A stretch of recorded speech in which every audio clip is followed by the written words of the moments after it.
నేను చెప్పినట్టుగా కొన్ని కేసులు ఉన్నాయి, మీ మీద ఉన్నాయి. కేసులు పెట్టిన వాళ్ళు మీరు ఒకసారి లేండి.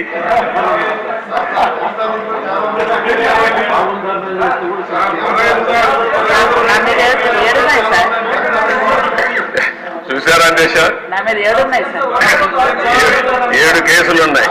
అంటే రాజకీయ పోరాటం చేసిన వాళ్ళందరిపైన కేసులు పెట్టారు.